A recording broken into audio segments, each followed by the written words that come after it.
ইদানিং কাপল ভ্লগ নামে এক ধরনের ভ্লগ ভিডিও দেখা যাচ্ছে, যেখানে স্বামী স্ত্রীরা অশ্লীল রোমান্টিকতার চর্চা করছে, সবার সামনে নিজের গোপনীয়তাগুলোকে প্রকাশ করে দিচ্ছে। যে ভালোবাসাটা গোপন রাখা উচিত ছিল, যে সম্পর্কটা একমাত্র আল্লাহর জন্য হওয়া উচিত ছিল, সেই সম্পর্কটা হয়ে যাচ্ছে শুধুমাত্র সস্তা কিছু ভিউ পাওয়ার জন্য, কিছু সাবস্ক্রাইবার পাওয়ার জন্য এবং কিছু টাকার জন্য, যাকে আমরা আদর করে বলে থাকি বউকে নিলামে তুলে টাকা কামানো। এখানে আমরা দেখছি কেউ তার বাবার সাথে নষ্টামি করতেছে, কেউ ক্যামেরার সামনে এসে ফাপড়বাজি করতেছে, কেউ বউয়ের সাথে পবিত্র ভালোবাসাটাকে ক্যামেরার সামনে বিলীন করে দিচ্ছে, কেউ সামান্য কিছু টাকা, কিছু সাবস্ক্রাইবার, কিছু ফলোয়ার্স এর জন্য তার বউয়ের সাথে করা পবিত্র রোমান্টিকতাকে সবার সামনে তুলে ধরতেছে, সবার সামনে সস্তা হিসাবে রিপ্রেজেন্ট করতেছে।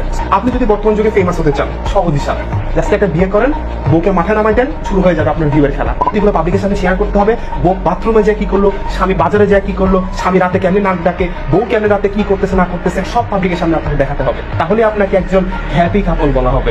মুক্তি বলতেছে, ভোটকা বলতেছে, এগুলোর দিকে তারা পাত্তাই দিচ্ছে না। সেলিব্রিটি আছে, সো কল সেলিব্রিটি, যারা কমেন্ট সেকশনে স্যাভেজ রিপ্লাই দিয়ে দিয়ে বাংলাদেশে একদম খুব একটা ট্রেন্ড বের করছে যে কমেন্টে কেউ ভালো কিছু বলে সেখানে স্যাভেজ রিপ্লাই দিতে হবে। কেউ যদি ভালো কিছু বলে তাহলে তার মাকে নিয়ে কথা বলতে হবে। এরকমটা আছেই। ফুল কন্টেন্ট। আল্লাহ না করুক এদের যদি কোনোদিন বউ মরে যায়, এরা না খায় মরবে, কারণ বউ ছাড়া তার ইনকাম করতে পারবে।